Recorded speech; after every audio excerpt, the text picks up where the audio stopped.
ഈശോ മിശിഹായ്ക്കും സ്തുതിയായിരിക്കട്ടെ. ഇന്ന് നമ്മൾ 20-ാം അധ്യായമാണ് നോക്കാൻ പോകുന്നത്. ഈ അധ്യായത്തിലാകെ 47 വാക്യങ്ങളും 6 ശീർഷകങ്ങളാണുള്ളത്. അപ്പം നമുക്ക് ആദ്യം ഈ 6 ശീർഷകങ്ങളൊന്ന് നോക്കാം. ഒന്നാമത്തെ ശീർഷകം യേശുവിൻ്റെ അധികാരം.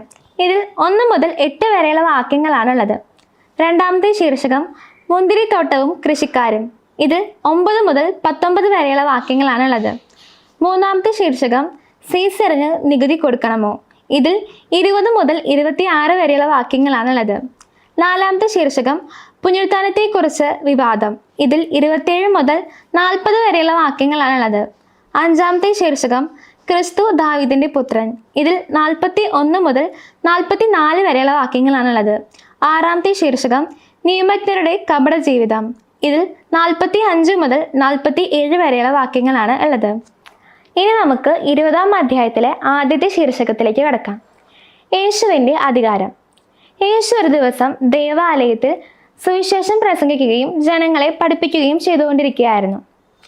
അപ്പോൾ പുരോഹിത പ്രമുഖന്മാരും ജനപ്രമാണികളും നിയമജ്ഞരും വന്ന് യേശുവോട് ഒരു ചോദ്യം ചോദിക്കുന്നുണ്ട്. എന്ത് അധികാരത്തിലാണ് നീ ഇതെല്ലാം ചെയ്യുന്നത്? അല്ലെങ്കിൽ ആരാണ് നിനക്കിതിന് അധികാരം നൽകിയത് എന്ന്. അപ്പോൾ യേശു അവരോട് ചോദിക്കുന്നുണ്ട്, യോഹന്നാന്റെ ജ്ഞാനസ്നാനം സ്വർഗത്തിൽ നിന്നോ അതോ മനുഷ്യരിൽ നിന്നോ എന്ന്. അപ്പോൾ അവർ ആലോചിച്ചു. സ്വർഗത്തിൽ നിന്നെന്ന് പറഞ്ഞു കഴിഞ്ഞാൽ എന്തുകൊണ്ട് നിങ്ങൾ അവനെ വിശ്വസിച്ചില്ല എന്ന് ചോദിക്കും. മനുഷ്യരിൽ നിന്നെന്ന് പറഞ്ഞു കഴിഞ്ഞാൽ ജനങ്ങൾ അവരെ കല്ലെറിയും. അതുകൊണ്ട് അവർ പറഞ്ഞു തങ്ങൾക്ക് അറിഞ്ഞുകൂടാ എന്ന്. അപ്പോൾ യേശു അവരോട് പറയുന്നുണ്ട്, ഞാൻ എന്ത് അധികാരത്തിലാണ് ഇത് ചെയ്യുന്നതെന്ന് ഞാനും നിങ്ങളോട് പറയുന്നില്ല എന്ന്. ഇനി നമുക്ക് 20-ാം അധ്യായത്തിലെ 2-ാമത്തെ ശീർഷകത്തിലേക്ക് കിടക്കാം. മുന്തിരിത്തോട്ടവും കൃഷിക്കാരും.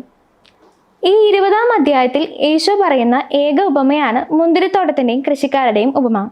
യേശു ഈ ഉപമ ജനങ്ങളോടാണ് പറയുന്നത്. ഒരു മനുഷ്യൻ ഒരു മുന്തിരിത്തോട്ടം നട്ടുപിടിപ്പിച്ച് അത് നോക്കാൻ കൃഷിക്കാരെ ഏൽപ്പിച്ചു. എന്നിട്ട് ദീർഘനാളത്തേക്ക് അവിടെ നിന്ന് മാറി നിന്നു. പിന്നീട് ഓഹരി ലഭിക്കേണ്ട സമയമായപ്പോൾ തൻ്റെ ഭൃത്യന്മാരിൽ ഒരുവനെ കൃഷിക്കാരുടെ അടുത്തേക്ക് അയച്ചു. പക്ഷേ ആ കൃഷിക്കാർ ആ ഭൃത്യനെ അടിക്കുകയും തിരികെ അയക്കുകയും ചെയ്തു. പിന്നീട് ആ മനുഷ്യൻ വേറൊരു ഭൃത്യനെ അയച്ചു. അവനെ അവർ അപമാനിക്കുകയും അടിക്കുകയും തിരിച്ചയക്കുകയും ചെയ്തു.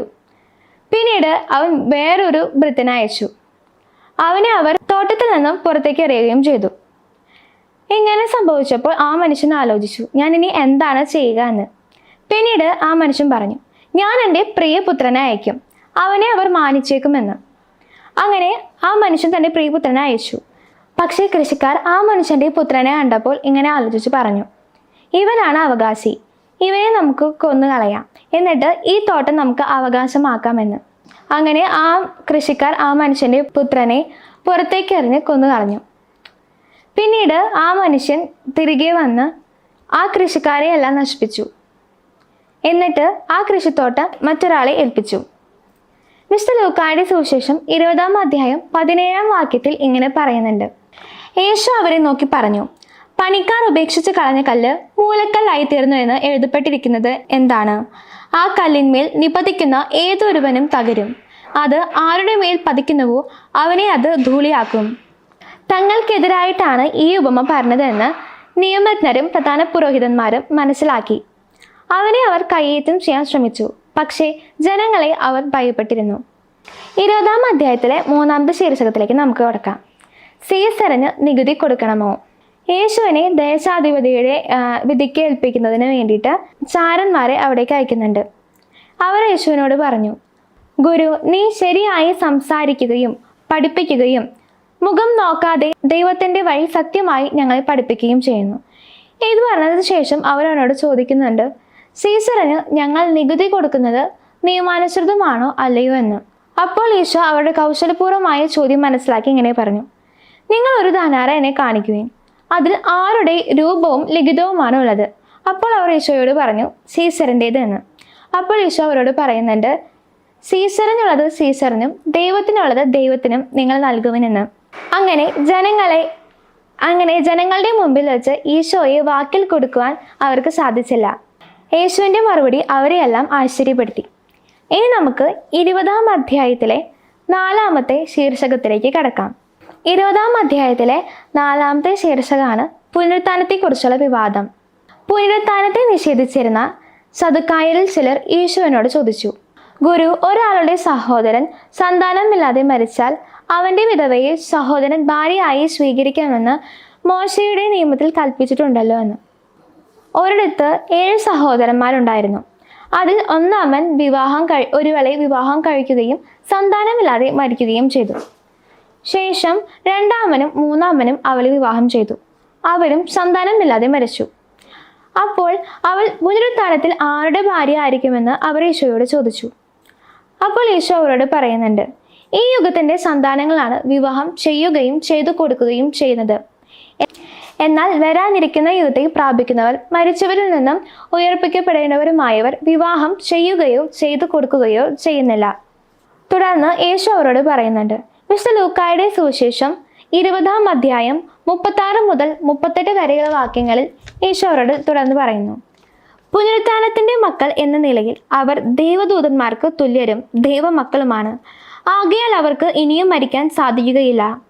മോശ പോലും മുൾപ്പടർപ്പിങ്കൽ വെച്ച് കർത്താവിനെ അബ്രാഹത്തിന്റെ ദൈവമെന്നും ഇസഹാക്കിന്റെ ദൈവമെന്നും യാക്കോബിന്റെ ദൈവമെന്നും വിളിച്ചുകൊണ്ട് മരിച്ചവർ ഉയർക്കണമെന്ന് കാണിച്ചു തന്നിട്ടുണ്ട്. അവിടുന്ന് മരിച്ചവരുടെ അല്ല, ജീവിക്കുന്നവരുടെ ദൈവമാണ്. അവിടത്തേക്ക് എല്ലാവരും ജീവിക്കുന്നവർ തന്നെ. ഇത് കേട്ടപ്പോൾ നിയമജ്ഞർ യേശുവിനോട് പറയുന്നുണ്ട്, ഗുരു, നീ ശരിയായി സംസാരിക്കുന്നുവല്ലോ എന്ന്. ഇനി നമുക്ക് വിശുദ്ധ ലൂക്കായുടെ സുവിശേഷം 20-ാം അധ്യായത്തിലെ 5-ാമത്തെ ശീർഷകത്തിലേക്ക് കടക്കാം. ക്രിസ്തു ദാവീദിന്റെ പുത്രൻ. അപ്പോൾ യേശു അവിടെ ഉണ്ടാകുന്നവരോട് ചോദിക്കുന്നുണ്ട്, ക്രിസ്തു ദാവീദിന്റെ പുത്രനാണെന്ന് എങ്ങനെ പറയാൻ സാധിക്കും? കാരണം ദാവീദ് തന്നെയും സങ്കീർത്തന പുസ്തകത്തിൽ ഇങ്ങനെ പറയുന്നുണ്ട്, കർത്താവ് എൻ്റെ കർത്താവിനോട് അരുൾ ചെയ്തു, ഞാൻ നിന്റെ ശത്രുക്കളെ നിനക്ക് പാദപീഠമാക്കുവോളം നീ എൻ്റെ വലത്തുഭാഗത്ത് ഇരിക്കുക. ദാവീദ് അവനെ കർത്താവ് എന്ന് വിളിക്കുന്നു. പിന്നെ എങ്ങനെയാണ് അവൻ ദാവീദിന്റെ പുത്രനാകുന്നത്? വിശുദ്ധ ലൂക്കായുടെ സുവിശേഷം 20-ാം അധ്യായം 42 തൊട്ട് 44 വരെയുള്ള വാക്യങ്ങളിലാണ് നമുക്കിങ്ങനെ കാണാൻ സാധിക്കുന്നത്. ഇനി നമുക്ക് വിശുദ്ധ ലൂക്കായുടെ സുവിശേഷം 20-ാം അധ്യായത്തിലെ 6-ാം വാക്യത്തിലേക്ക് കടക്കാം. നിയമജ്ഞരുടെ കപട ജീവിതം. സകല മനുഷ്യരും കേൾക്കെ യേശു തന്റെ ശിഷ്യന്മാരോട് പറയുന്നുണ്ട്, നിയമജ്ഞരെ നിങ്ങൾ സൂക്ഷിച്ചു കൊള്ളുവനെന്ന്. അവരുടെ രീതികൾ എന്തൊക്കെയാണെന്ന് യേശു പറയുന്നത് നമുക്കൊന്ന് നോക്കാം. നിയമജ്ഞരെ സൂക്ഷിച്ചു കൊള്ളുവിൻ. അവർ നീണ്ട മേലങ്കികൾ ധരിച്ച് നടക്കാനും പൊതുസ്ഥലങ്ങളിൽ അഭിവാദനങ്ങളും സിനഗോഗുകളിൽ പ്രമുഖ സ്ഥാനങ്ങളും വിരുന്നുകളിൽ അഗ്രാസനങ്ങളും ലഭിക്കാൻ ആഗ്രഹിക്കുന്നു. അവർ വിധവകളുടെ ഭവനങ്ങൾ വിഴുങ്ങുകയും ദീർഘമായി പ്രാർത്ഥിക്കുന്നതായി നടിക്കുകയും ചെയ്യുന്നു. അവർക്ക് കൂടുതൽ കഠിനമായ ശിക്ഷാവിധി ലഭിക്കും. വിശുദ്ധ ലൂക്കായുടെ സുവിശേഷം 20-ാം അധ്യായം 46 മുതൽ 47 വരെയുള്ള വാക്യങ്ങളാണ് നമുക്കിത് കാണാൻ സാധിക്കുക.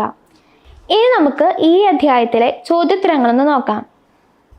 ഒന്നാമത്തെ ചോദ്യം, വിശുദ്ധ ലൂക്കായുടെ സുവിശേഷം 20-ാം അധ്യായത്തിൽ എത്ര വാക്യങ്ങളുണ്ട്? ഉത്തരം 47 വാക്യങ്ങൾ.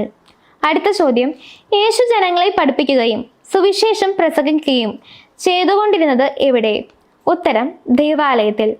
അടുത്ത ചോദ്യം, യോഹന്നാന്റെ ജ്ഞാനസ്നാനം സ്വർഗത്തിൽ നിന്നോ മനുഷ്യരിൽ നിന്നോ എന്ന് യേശു ആരോടാണ് ചോദിക്കുന്നത്? ഉത്തരം പുരോഹിത പ്രമുഖന്മാരോടും നിയമജ്ഞരോടും ജനപ്രമാണികളോടും. അടുത്ത ചോദ്യം, യോഹന്നാന്റെ ജ്ഞാനസ്നാനം മനുഷ്യരിൽ നിന്ന് എന്ന് പറഞ്ഞാൽ ജനങ്ങൾ എന്ത് ചെയ്യുമെന്നാണ് അവർ പറയുന്നത്? ഉത്തരം ജനങ്ങൾ കല്ലെറിയുമെന്ന്. അടുത്ത ചോദ്യം, യോഹന്നാൻ ആരാണെന്നാണ് ജനങ്ങൾ വിശ്വസിച്ചിരുന്നത്? ഉത്തരം പ്രവാചകൻ. അടുത്ത ചോദ്യം, മുന്തിരിത്തോട്ടത്തിന്റെ ഉപമ യേശു ആരോടാണ് പറയുന്നത്? ഉത്തരം ജനങ്ങളോട്. അടുത്ത ചോദ്യം, ആരാണ് മുന്തിരിത്തോട്ടം നട്ടുപിടിപ്പിച്ചത്? ഉത്തരം ഒരു മനുഷ്യൻ. അടുത്ത ചോദ്യം, മുന്തിരിത്തോട്ടം ആരെ ഏൽപ്പിച്ചതിന് ശേഷമാണ് ദീർഘനാളത്തേക്ക് ആ മനുഷ്യൻ പോയത്? ഉത്തരം കൃഷിക്കാരെ. അടുത്ത ചോദ്യം, സമയമായപ്പോൾ മുന്തിരിപ്പഴങ്ങളിൽ നിന്ന് ഓഹരി ലഭിക്കേണ്ടതിന് കൃഷിക്കാരുടെ അടുത്തേക്ക് ആരെയാണ് അയച്ചത്? ഉത്തരം ഒരു ഭൃത്യനെ. അടുത്ത ചോദ്യം, കൃഷിക്കാർ ആദ്യത്തെ ഭൃത്യനെ എന്താണ് ചെയ്തത്? ഉത്തരം അടിക്കുകയും വെറും കൈയോടെ തിരിച്ചയക്കുകയും ചെയ്തു. അടുത്ത ചോദ്യം, രണ്ടാമത്തെ ഭൃത്യനെ കൃഷിക്കാർ എന്താണ് ചെയ്തത്? ഉത്തരം അടിക്കുകയും അപമാനിക്കുകയും വെറും കൈയോടെ തിരിച്ചയക്കുകയും ചെയ്തു. അടുത്ത ചോദ്യം, മൂന്നാമത്തെ ഭൃത്യനെ എന്താണ് അവർ ചെയ്തത്? ഉത്തരം പരിക്കേൽപ്പിക്കുകയും പുറത്തേക്ക് എറിയുകയും ചെയ്തു. അടുത്ത ചോദ്യം, തോട്ടത്തിൻ്റെ ഉടമസ്ഥൻ പിന്നീട് ആരെയാണ് അയച്ചത്? ഉത്തരം തൻ്റെ പ്രിയപുത്രനെ. അടുത്ത ചോദ്യം, കൃഷിക്കാർ അവകാശിയെ കണ്ടപ്പോൾ എന്താണ് പറഞ്ഞത്? ഉത്തരം, ഇവനാണ് അവകാശി, ഇവനെ നമുക്ക് കൊന്നുകളയാം. അടുത്ത ചോദ്യം, ഉടമസ്ഥന്റെ പുത്രനെ കൃഷിക്കാർ എന്തു ചെയ്തു? ഉത്തരം, മുന്തിരിത്തോട്ടത്തിന്റെ വെളിയിലേക്ക് എറിഞ്ഞ് കൊന്നുകളഞ്ഞു. അടുത്ത ചോദ്യം, മുന്തിരിത്തോട്ടത്തിന്റെ ഉടമസ്ഥൻ തൻ്റെ മകനെ കൊന്നുകളഞ്ഞവരെ എന്ത് ചെയ്യുമെന്നാണ് പറയുന്നത്? ഉത്തരം, അവനെ നശിപ്പിക്കുകയും മുന്തിരിത്തോട്ടം മറ്റാളുകളെ ഏൽപ്പിക്കുകയും ചെയ്യും. അടുത്ത ചോദ്യം, പണിക്കാർ ഉപേക്ഷിച്ച് കളഞ്ഞ കല്ല് മൂലക്കല്ലായി തീർന്നു. അധ്യായവും വാക്യവും ഏതാണ്? ഉത്തരം, വിശുദ്ധ ലൂക്കായുടെ സുവിശേഷം 20-ാം അധ്യായം 17-ാം വാക്യം. അടുത്ത ചോദ്യം, ആർക്കെതിരായിട്ടാണ് മുന്തിരിത്തോട്ടവും കൃഷിക്കാരനും എന്ന ഉപമ യേശു പറയുന്നത്? ഉത്തരം, നിയമജ്ഞർക്കും പ്രധാന പുരോഹിതന്മാർക്കുമെതിരെ. അടുത്ത ചോദ്യം, വിശുദ്ധ ലൂക്കായുടെ സുവിശേഷം 20-ാം അധ്യായം 20-ാം വാക്യം പ്രകാരം നീതിമാന്മാരാണെന്ന് ഭാവിക്കുന്നത് ആരാണ്? ഉത്തരം, ചാരന്മാർ. അടുത്ത ചോദ്യം, ഗുരു നീ ശരിയായി സംസാരിക്കുകയും പഠിപ്പിക്കുകയും ചെയ്യുന്നവനും മുഖം നോക്കാതെ ഡാഷ് സത്യമായി പഠിപ്പിക്കുന്നവനുമാണെന്ന് ഞങ്ങൾക്കറിയാം. ഉത്തരം, ദൈവത്തിൻ്റെ വഴി.